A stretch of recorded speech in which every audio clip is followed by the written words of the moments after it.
As we know, gathering information is one of a player's key skills.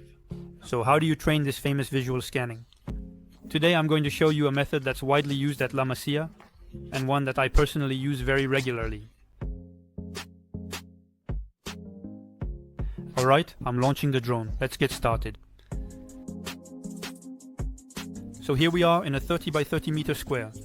9 small squares, each 10 meters by 10 meters, are marked out. 3 teams of 4 to 5 players move within the area.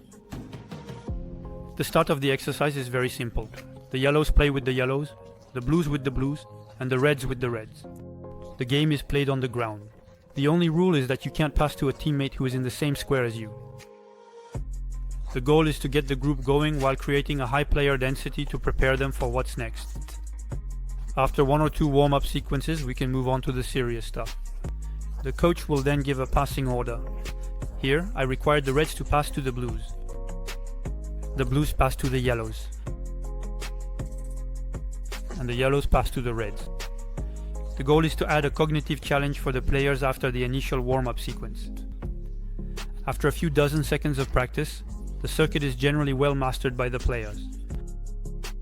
What I like to do in the next sequence is to require the player who is about to receive the ball to say the first name of the player to whom they will pass next. This allows me to check whether they know, during the passing time, the direction they are going to take. I award a point to their team each time they succeed. We realize that the constraint is becoming increasingly demanding and may require, in a first session, to stop there depending on the group's level. But for the more experienced groups, we can make it even more complex. For the third progression, the setup will change. We take 1 player from each team and place them outside the square, dribbling the ball.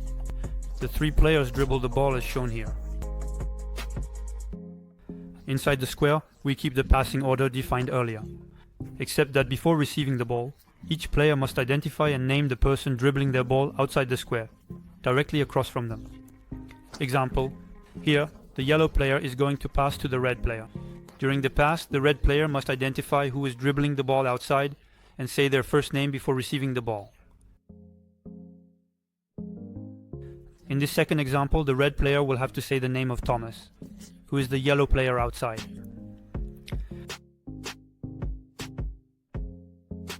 This very interesting rule will force your group to gather information from far ahead. A very useful skill because too often, players only look within a very limited range. But is gathering information ahead enough at a high level? Obviously not. And this is where our final variation comes in.